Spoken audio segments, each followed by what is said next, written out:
Hello ma'am. Ma'am nungaibiramgani khale do ngasi se gari se khoi Toyota gi showroom da laga sigi khoi Vitara Brezza do aduga manaba khoi urban cruiser ana UC na khoi sub 4 meter gi SUV am leibo adugi matang da review ma pijarake aduga magi khoi latest news haragadi maje hoji global NCAP da test to matam da maje khoi mana mu Brezza adagi mu hena performance phajar pa ba tare akhoi child safety da yang pakanda mana child safety je mu mana mu star mu hengalakpa aduga kaino da adult ki da didum akhoi 4 star sab mana raga aduga some point khara da mana mu sinam kitang henjalakpa ba tare aduga safety ki da di jedum kitang phare ha ba tare ko adum yam sugumba gari makhal se consider to wi ha ga di sigi video se yang biraga adum consider toubio haidi si gari video si yang matungda phapata do kitang naina biraga adum yang biya gani ko adudi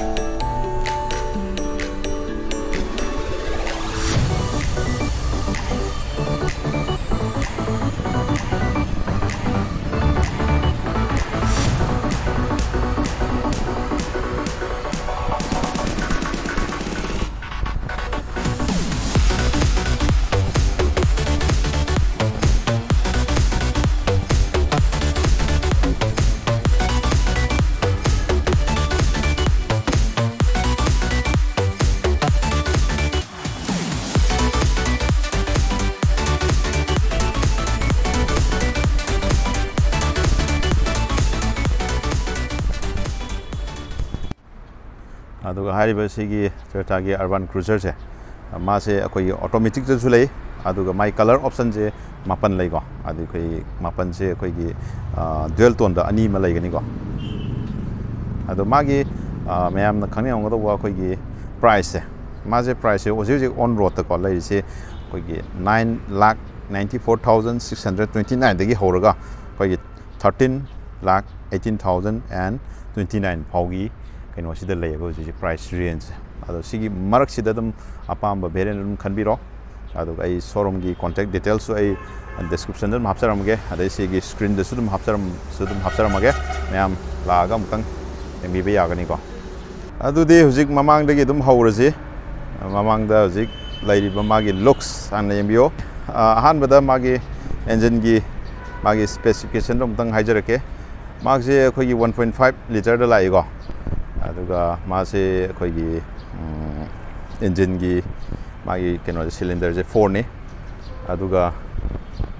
magi khoi gi maximum power jina se sina 104.72 ps aduga absp ni ko aduga my 6000 rpm da aduga magi newton meter jina 138 newton meter to ni ko 4400 rpm da ko ado gari se dum powerful oi ado petrol ni ko se gari se ado ga magi mileage se akoi ARNP da akoi 17 to akoi 18 point some ko 70 smaina akoi 18 to 17 to 19 maugi average da range da pi go moija ado ga magi tai hydring da magi dimension jum tang haijaram ge adum almost pura same ne habi yare ko Brezza ga ko moi ni se adum maje khoi length khoi 3995 mm de lai ko khoi sub 4 meter SUV gi kenoda segment da lakuni na ko aduga magi wide china 1790 mm ni aduga magi height lom da mungla agadi 1640 mm height oidoni ko adu ma se color option mapan da lai ko aduga magi variant je magi kenone khoi mid adagi high aduga premium minus minor khaidu ego 01 03 05 aina ko aduga sigi sina si variant jina khoi high variant ni ko sigi magi maming je khoi urban cruiser haina hai ko ado armagi keno se magi khoi front looks lakpa kanda ma se khoi mayam na su khoi hainer je ma se khoi safari safari je khoi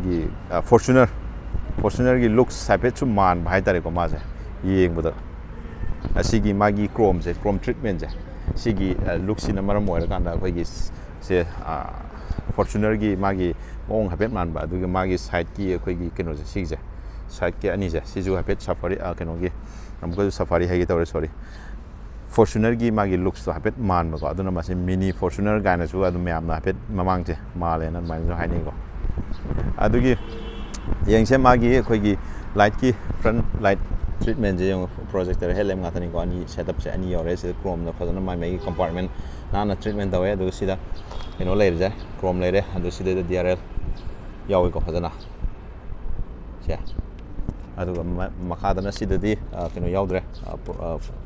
sigi keno se fog lamp je projector oide ko sida LED de oibni ko se top model yawkani ko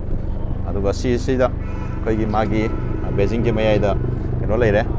koi Toyota gi basing lere ko adu si chrome treatment jeng sidida fazana tawi ko mai grill je dum fazai yeng bodo ko dum Fortuner gi habet look sabet mala ko adu ga sisu kamana re song ko si mai gi treatment adu si ko adu ga makha da lak ko kanda si je koi gi mamang gi koi gi approach angle je si gi skid place hai ai tare ko si yeng bodo dum muscular oi go gari si yeng bodo sumana si sin maram or kanda aduga mamangi habet lower matung da khoi gi maning side lom da mo habet chatlaga mu yeng se side lom na kamai tau ge habdu go adu side lom da mu lak ka na side lom da zik lai se sidadi khoi gi top model adi si alloy diamond cut la khani go sidadi alloy da lai go diamond cut oidre go adu si magi tayar gi size si lai jare 215 by 60 R16 go adum broadness adum lai go adu mic si suspension ure ko spring yaw ko adu si mai side clearing je adum khara adum yaw ko adu ga somda lakpa kanda turn indicator si adum si kena adum hape si adum mai ORBM da ko adu si 360 degree camera si di yaw tre ko adu ga si magi si electrically adjustable oi ko auto di oidre ko adu ga somda side lom da lakpa kanda magi makhagi khoi mai ground clearance 198 mm ni ko adum yam wang ko adum off road ki adum khadum nungai ni ko adum moi se haiba sigi gari makhal je akhoi gi magi akhoi gi rival hairaga di akhoi gi Tata da akhoi gi Nexon ko adagi Hyundai da Venue adagi Kia da Sonet ko adagi Nissan gi dana Magnite maina magi keno se loi lere ko ado atai gi video suai ma hana loi mak thagat chagrabne ado dum yam yeng bibi agani ko request sensor yaw ko anima ado body color dum oire ga sida sigi mai phajabje sida khoi gi black to oib ko a pillar b c loi mak black oire ko sina yeng bada gari sigi look se hena phajan ba have tare ko ado ga sum mathak lom dam yeng ba da eda khoi gi roof rail je jame yauri ko aduga somda mu lakpa kanda side ki sum lakpa kanda akhoi gi fuel gi magi tanki capacity je somda ko si tanki capacity je akhoi 48 liter ni ko magi capacity je adum maning gi je mu habe jeng che maning gi je mu kamai to no ha kanda maning je adum jeng bada nungai re means jeng bada dum phajai Vitara Brezza do adu sab mane maning dadi moi ni se kai de khenari no ha ba se atai de kem khang dre magi siga se dum khange go yeng da adu ga maning de sensor je ama ani mari sensor mari yaure ko ade chrome na se urban cruiser na pazana thare adu si magi light ki si de LED ngatani ko yeng de am phajam ni ko adu ga brake light si gi light si dang oira ni ko adu side indicator si dum oira ni ko back light ki si oira ni ko aduga sida magi rear wiper yaurani aduga sida defogger yaurani aduga sida high mounted solar LED hape go adu sini ade reflector anim ji yaujare go aduga magi sigi keno sigi portion je portion yam phajal sina muscular di dum ohele go yeng da magi khoi gi maning gi departure my angle da si dum wange aduga siju yeng dum muscular ohen bai tar sigi part se adu di hojik khoi manung dam sanga yeng asi manung sang dring da magi boot space se habet hang to ga kyam lei habdo dum tang yeng min si go yes adum maning gi boot space adum chaw go adum id luggage so bo ani ga hapa ga som da su mu hapa ya bai keno ma khudong saw di lai ni ko adum si leading id magi lifting to bugi keno chances ti ne mani hadi hi lu de bu ko ada si da manung da yaw ji 16 inch ni ko yaw ja samana ri ko ado si gi magi keno si port si mari dum phajari ko asi da port si gi si de kai to part kai gi ma'am hapa ju ya ri ko ade charging point si period reading light si da lo yaw ri ko ado si se khoi gi hena khoi gi luggage puning ga su ko 60-40 split su dum ya yaw ri ko si hena fold tor khan da dum pu ya ni ko ade si de ju khuk masam yaw ri ko ado si ni parcel tray yaw re parcel tray ju si fold to ya ko si top sin dum to ya ri ko ado da khut pai bam si yaw re ko ado yeng si smaina jalani ko ado manung dam kari yeng si ko okay manung damu yang bukan da zik lai je sida softest material khoi gi yauri ko ado sigi magi color je khoi gi black adagi silver adagi khoi gi brown gi type the color je option je hum fullaga finish tawe sida chrome na finish tawe ado ga sina khoi gi loima auto oire ko bottle holder yaure poche ke thamam yaure ado se speaker ko asian Twitter si yaure aduga som da cadring eda magi sigi adum nuwa SUV singge yamba smaina sigi nuwa bese sigi akhoi ge seat height adjustment yaw bese si sima adum yamna kanai ko siam phaba feature ni ko recline to bui ni ko aduga eda hauge friendly obi de ko hauge hang ko pai tu ni ko sa aduga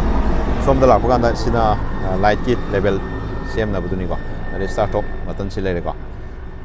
aduga sina side RBM gi left right tor ga sigi adjust tau ni ko ade si AC vent lere si lere aduga mathak kakhala ji steering si mathang nam hajara ko ado jik ai mamang sit ta kakhala ga lere kakhala ga ji yeng se maon da steering si da lere ba keno sing je sida magi keno lere logo le jare ko ade sida chrome na treatment tor masa sai che ko adum sine yeng da adum phajal ko aduga airbag somju amam yaure ko aduga cruise control yaure ko ade si set tong no ba yaure ade sigi MID se keno je cluster keno je instrumental cluster je sida marak digital masam yaure ko somdana RPM gi yaure ade somdana speedometer yaure ko ado sigi magi color mode che si ju dum akoi manually dum set to yai ko somdana light ki leire somdana keno gi leire ko sina koi rain changing wiper gi keno leire ko aduga somdana koi gi voice command ade phone la po auto sin to ko ade sina media control ni ko siga ado sigi media control gi je ya petang keno tor ke ultra sudum samana re hadi koi gi hana gi keno duga sama Vitara duga samana re ko hadi magi Apple CarPlay Android Auto so support to re ko ado sini ya nom le ade sida ai so om tong usara ke so je sini ko smai to ko sije sina lock sina unlock ko sida to Dagi logo si yaw sere ko ade sini de ya sida USB gi ade sina to mure ko charging point aduga sina gear knob 5 speed le ko aduga sida hazar la AC vent sida yaure ko aduga sida chrome na fajana de magi koi black glossy black ko piano black finish adum fajana treatment fajana tawe adu magi dashboard ko adum yeng bada adum quality le badum male ko yeng bada adum ko adum premium oi yeng bada dashboard su sida silver finish ka tawdana yaure ko aduga sida kagi glove box se mathak ta makha dam ko cool glove box ti oidre sigi upper variant da mo oi kadoni ko adum design oi mai keno se ko si num yai ko aduga somda mathak ta lakpa ganda sina adum manually adjust tawre ko aduga sisina light silere halogen da dum pire ko sina sunglass holder silere ko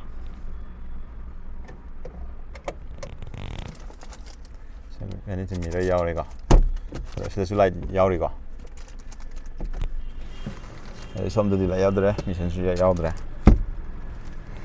aduga khoi gi sida side ta somna kan gi keno se sida khoi gi armrest se C मथकी Beren दम यावरेको अदुगा सिदि यावद्रे सिदा दिजर सिदा holder कोई बोतल holder के थमना मचा मसु खरा दम यावरिको एकदम डिसेंट ओए अदुगा सीट की सिटिंग कंफर्ट से सिसु दम नुवाइको सिगी माइगी साइड होल्डर से सुमबसे सिसे सिसिना अखोई यामना फमबदा अखोई कंफर्टेबल ओहेनबदो अदुम ओइको अदगी ऑटो एसी ओइरेको सिदा अदुगा मागी स्टीयरिंग जे मसी हमतंग येंगेको आई सी मागी एडजस्टेड स्टीयरिंग के से अखोई टिल्टेड ये अदुगा टेलीस्कोपिक ती याद्रेको सिदा अदुने अदुगा हजि मु अखोइगी मनिंगी सिटंग संगगा मु येंगसे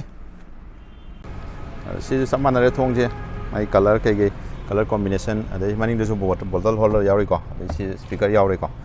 अदे सिना मोइगी किड्स के निको अखोइगी पॉकेट की के फ्लाई के दो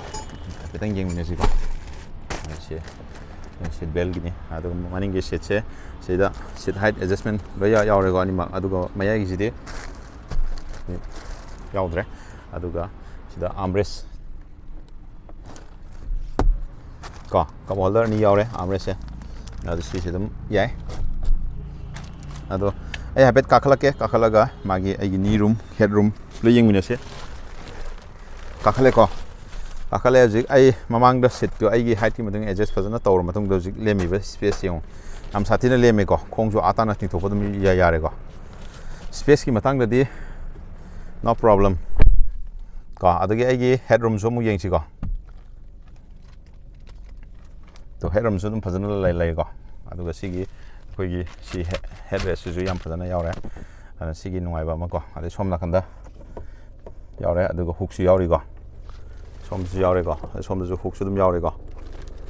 अदुने सीट की अदम मी अहम फंबा अदम यानी खितंग टाइट खितंग याम कना टाइट ओइद्रगसु को अहम फंबदि दम यानी गोसे सीट से मी अहम अदु सिनी मनिंग सीट की फमम की मागी कंफर्टेबल अदि थाई सपोर्ट अदम फजे गाड़ी से थाई सपोर्ट अदम याइको अदम याम नुवाइबा मोंग दम फामेको अदुगा सिदैदा अखोइगी बोतल होल्डर सिदा यावरे अदुगा सिदैदा बैग सा यावरे अदुगा सिदा 3 kg मु कैरी तौनरबा अखोइगी केनोम यावरिको तो हुक अमा मसी यामना स्मार्ट केनो अमने हाइनिंगिको अखोइगी स्मार्ट कोई स्पेस यूटिलाइजिंग गी मतंगदा यामना एडवांस ओइरे मोइसे अदुगा लोइरे सिदा कैसु हाइनि लेते सिदा लाइट को सिनी ngasigiди video se sai da sum loisana ma tawrage myam subscribe tawdaba yawgri subscribe tawsan bihawro aduga mathang gari ga mari lena content myam lakpa matamda adom da notification lakna ba bell icon su press tawbigo adudi ngasigidi sai sum loisan jarage